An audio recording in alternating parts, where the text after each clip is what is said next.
சாத்தூர் அருகே பட்டாசாலையில் ஏற்பட்ட வெடிவிபத்தில் உயிரிழந்தவர்களின் எண்ணிக்கை 6ஆக உயர்ந்துள்ளது.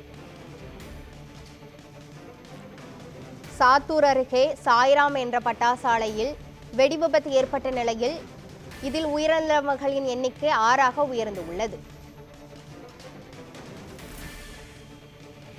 பட்டாசு வெடிவிபத்தில் 4 அறைகள் தரைமட்டமாக்கின. உயிரிழந்தவர்களின் எண்ணிக்கை 6ஆக உயர்ந்துள்ளது.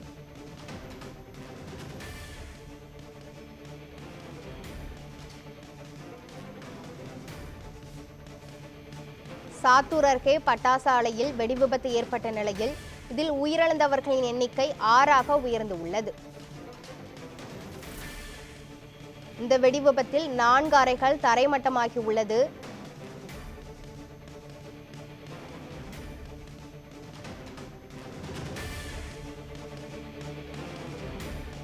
இது குறித்த மேலும் விவரங்களை வழங்குவதற்காக நமது செய்தியாளர் ஜெயலானி இணைப்பில் உள்ளார். ஜெயலானி, பட்டாசாலையில் ஏற்பட்ட வெடிவிபத்தில் உயிரிழந்தவர்களின் எண்ணிக்கை 6ஆக உயர்ந்து உள்ளது. இது மேலும் அதிகரிக்க வாய்ப்பு இருக்கிறதா? முழுமையான விவரங்கள் என்ன பதிவு பண்ணுங்க.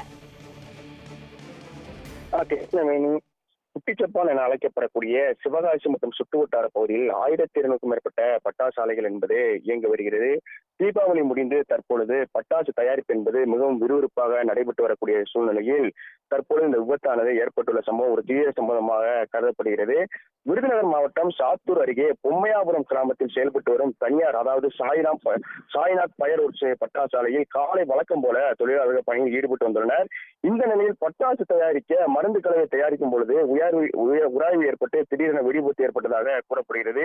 இதில் 4 அறைகள் தரமட்டமான நிலையில் 4 பேர் உயிரிழந்து 2 பேர் காயமடைந்ததாக முதற்கட்ட தகவல் தெரிவிக்கப்பட்டது.